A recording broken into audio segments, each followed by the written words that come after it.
అమ్మ నమస్కారం అమ్మా. నమస్తే అమ్మా. అమ్మ ఈ మధ్య కాలంలో ఆడవాళ్ళలో చూసుకుంటే ఎక్కువగా పీరియడ్స్కి సంబంధించిన ఇబ్బందులు చాలా వరకు ఎక్కువగా చూస్తున్నామమ్మా. అవునమ్మా.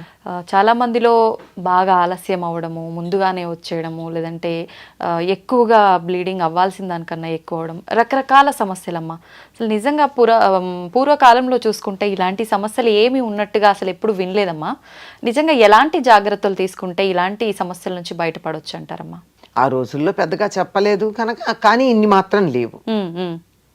కాకపోతే వాళ్ళు రోగం గురించి చెప్పుకోలేదు, కానీ వాళ్ళు మాకు పీరియడ్స్ వచ్చాయని చెప్పుకోవడానికి మొహమాట పడలా. అది సమస్య. ఇప్పుడు మొహమాట పడుతున్నారు. అవునమ్మా. ఇప్పుడు పురుషులతో పాటు సమానంగా మేము పనిచేస్తామని బయటకు వచ్చినప్పుడు శారీరకమైనటువంటి తేడా ఉంది కదా, దీన్ని పరిగణనలోకి తీసుకోవాల్సిన అవసరం ఉన్నదా లేదా? ఉంది.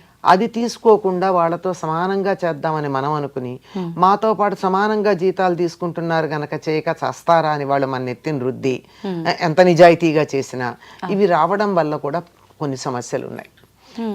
ప్రధానంగా కావాల్సింది ఏమిటంటే, శరీరంలో పెద్ద అలజడి జరుగుతుంది కదా పీరియడ్స్ వచ్చినప్పుడు, అప్పుడు దానికి కాస్త విశ్రాంతి ఇవ్వద్దా? ఇవ్వాలి. ఇది మనసు మీద ప్రభావం చూపిస్తోందని అందరికీ తెలుసు కదా. అప్పుడు చికాగ్గా ఉంటాం కొద్దిగా, అయ్యో మామూలుగా కన్నా కాస్త ఇరిటబిలిటీ ఎక్కువ ఉంటుంది. కార్పొరేట్ ఆఫీసుల్లో కూడా చాలా బాగా అనుకుంటూ ఉంటారు, అమ్మాయి ఎందుకు వాళ్ళ అనవసరంగా చికాకు పడుతుంది, మేబీ షీఈస్ డౌన్ అని మాట్లాడుకుంటూ ఉంటారు. అంత ఇదిగా ప్రవర్తనలో తేడా తెలుస్తోంది మనం చెప్పకపోయినా. దానికి చెప్పుకుని హాయిగా ఆరోగ్యంగా ఉండొచ్చు కదా అని నేనంటాను.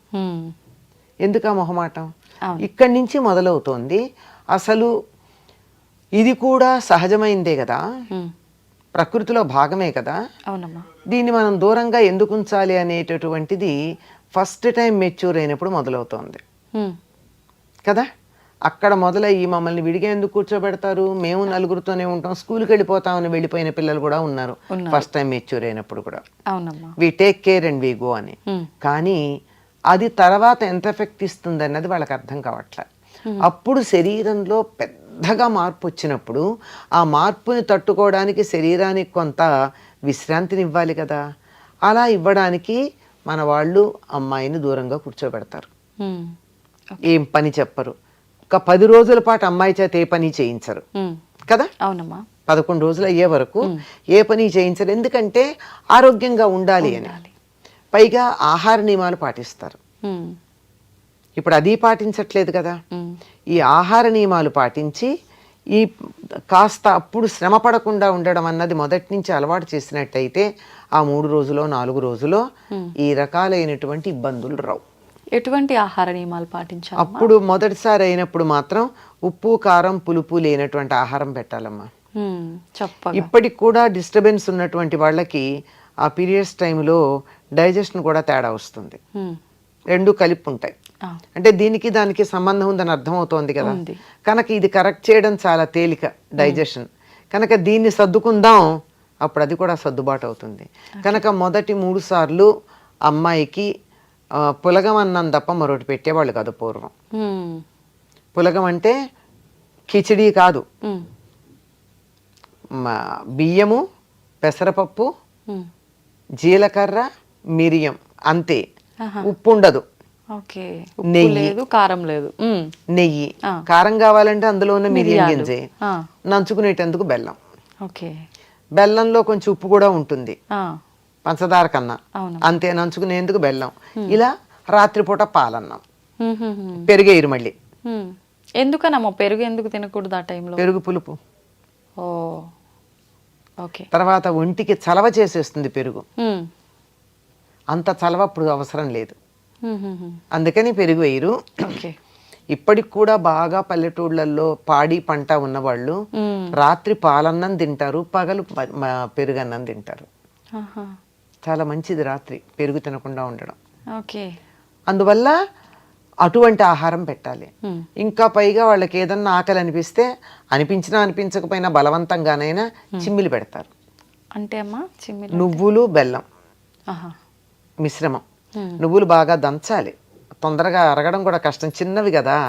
అందుకని దంచి నువ్వులు బెల్లము, వీలైతే ఎండు కొబ్బరి వేసి దంచి చక్కగా ఉండలు చేసి చిమ్మిలి అంటారు. ఓకే. ఆ పిల్ల చేత వీలైనంత తినిపిస్తారు. ఉమ్. అందుకని వచ్చిన వాళ్ళందరూ కూడా అదే పంచుతారు. అవును. చిమ్మిలి ఎప్పుడు పెడతావా అని అడుగుతారు అమ్మాయిని. ఉమ్. అది చాలా మంచిది ఆరోగ్యానికి. ఎందుకు అంటే ఆ చిమ్మిరి తిన్నట్టయితే లోపల ఎక్కడన్నా క్లాట్స్ ఉండిపోతే వెళ్ళిపోతాయి. ఉమ్, ఉమ్, ఉమ్. ఓకే. వెళ్ళిపోతాయి. ఇప్పటి నుంచి అమ్మాయికి ఇంతకు ముందు కన్నా ఎక్కువ కాల్షియం అండ్ ఐరన్ కావాలి. ఉమ్. కాల్షియం ఏమో ఎముకలు బలంగా ఉండడానికి, ఓకే. ఐరన్ ఏమో పోయిన రక్తాన్ని మళ్ళీ నింపడానికి. కనుక ఈ రెండు మనకి ఇవ్వగలిగినటువంటిది చిమ్మిరి. అందుకని చిమ్మిరి పెడతారు. ఆ రెండు రావడంతో పాటుగా ఈ రెండు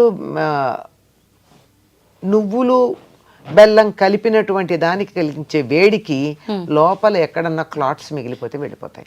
ఈ క్లాట్స్ మిగిలిపోతే కదా చాలా రకాలైన అనారోగ్యాలు వచ్చేది. అవునమ్మా. అందుకని ఫ్లష్ అవుట్ అవ్వకపోవడం వల్ల కనుక అది పెడతారు. ఇంతవరకే ఆహారం. ఇంకా ఏదన్నా కావాలనిపిస్తే ఉప్పు వేయకుండా గారె చేసి పెడతారు. అంతే. ఓకే. తీపి తినొచ్చు, ఉప్పు కారాలు లేకుండా. ఎన్ని రకాల తీపి అయినా తినొచ్చు. ఇది అప్పుడు నియమం. మొదటి 3 సార్లు గనక పాటించగలిగినట్టయితే ఆ సమయంలో నొప్పి వస్తూ ఉంటుంది. మన వాళ్ళు తెలుగులో చక్కగా చెప్తారు, ముట్టు కడుపు నొప్పి అంటారు.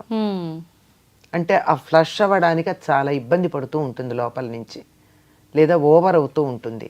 ఈ రెండింటిని కంట్రోల్ చేయాలి జీవితాంతం అంటే మొదటి 3 సార్లు పూర్తి రెస్ట్.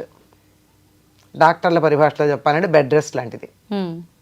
అంటే ఏ పని చేయకూడదు, అలా విశ్రాంతిగా కూర్చోవాలి. ఈ ఆహారం తీసుకుంటే చాలా వరకు ఆరోగ్యంగా ఉంటుంది. నేను పేరు మర్చిపోయాను కానీ ఫ్యూచర్లో ఎప్పుడూ కూడా ఆడపిల్లలకి టెటనస్ ఇంజెక్షన్ అవసరం లేకుండా ఉండడానికి ఒక ఇంజెక్షన్ ఇస్తారమ్మా. చాలామందికి తెలియదు ఆ సంగతి.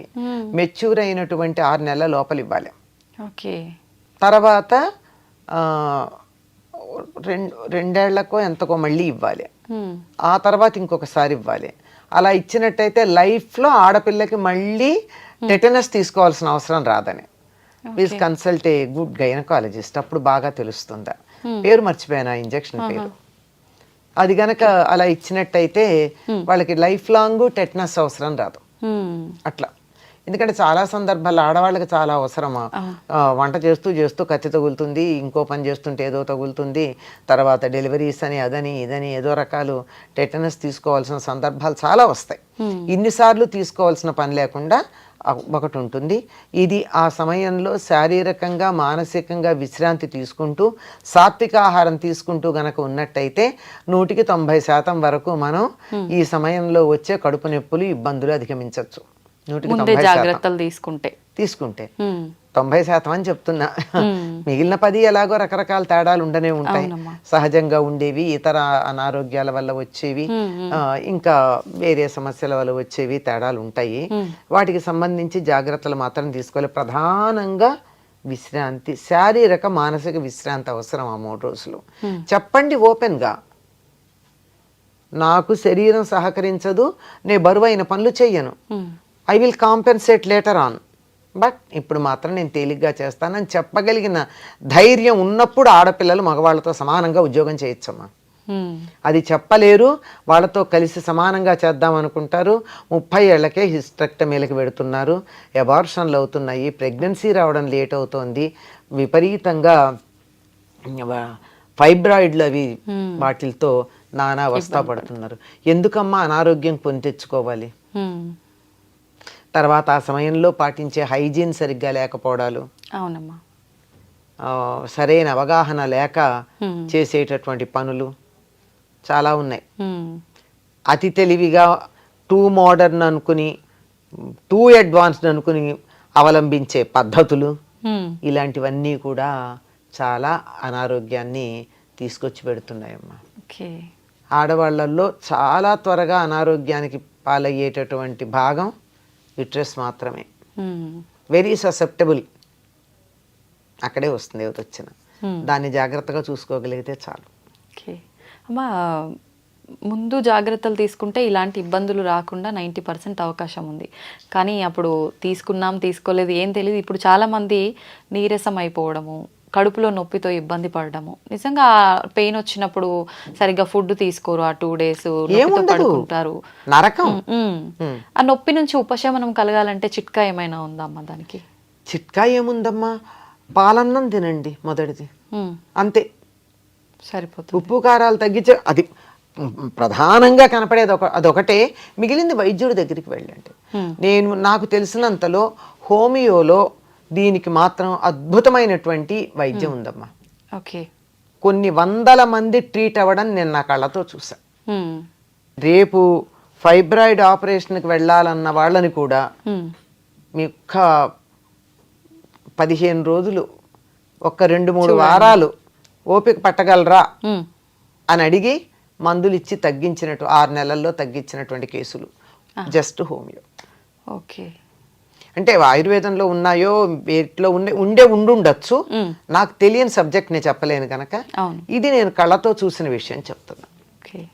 నిజంగా మీరు చెప్పినట్టుగా మాట్లాడలేకపోవడం ఒక రీజన్, అదే ప్రధానం. ఆ టైంలో పనులు చేయడం, ఇలాంటివి నిజంగా తగ్గించుకుంటే కొంతలో కొంత బయట అవకాశం ఉంటుందమ్మా. ఆ సమయంలో విశ్రాంతి ఇవ్వండి.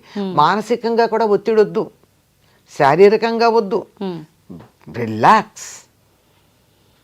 అందరూ ఏదో వీకెండ్స్కి వెళ్ళి రిలాక్స్ అవుతాం, వెకేషన్లో రిలాక్స్ అవుతాం, బ్లో అవుట్ ఇలాంటి మాటలు చాలా మాటలు, అవన్నీ పక్కన పెట్టండి. అంటే అవి చేయొద్దంటల్లా. ఆడవాళ్ళు మాత్రం నెలకు 3 రోజులు రెస్ట్ తీసుకోండి చాలు. నిజంగా చాలా హెల్ప్ అవుతాయమ్మా మీ మాటలు మా అందరికీ. ఎందుకంటే ప్రాక్టికల్గా ఉపయోగపడ్డ మాటలే నేను మీకు చెప్పాను, నాకు తెలియని విషయాల జోలికి నేను చెప్పాల. చాలా ప్రధానమైంది, మన చేతులతో మనం కొని తెచ్చుకున్న సమస్య మనం తలుచుకుంటే క్షణంలో దాటగలిగింది ఏమిటంటే డిస్టర్బింగ్ ది బయో క్లాక్. రాత్రుళ్ళు మేలుకుని పగలు పని చేయడం, పగలు నిద్రపోవడం అన్నది ఉంది. దానివల్ల చాలా సైకిల్ దెబ్బతింటుంది, దానివల్ల అన్ని రకాల సమస్యలు వస్తున్నాయి. Even for pregnancy it is a problem. Okay. రాత్రిళ్ళు మేలుకుని పగలు పని చేయడం కాదు, పగలు నిద్రపోవడం, ఇది చాలా తప్పు. రాత్రిళ్ళు పడుకోండి, పగలు పని చేయండి, ఇర్రెగ్యులారిటీ తొందరగా సర్దుకుంటుంది. ఓకే. ఇది మెయిన్ చాలా ముఖ్యమైనటువంటిది. మనం తీసుకునే ఫుడ్ ఎంత ఇంపార్టెంటో నిద్ర కూడా అంతే ఇంపార్టెంట్. నిద్ర కాదు, బయో క్లాక్. నిద్రపోవడం ఎంత అన్నది కాదు లెక్క, రాత్రి మేలుకోవడం, పగలు మార్చేయడం. సంతోషం అమ్మా, ధన్యవాదాలు.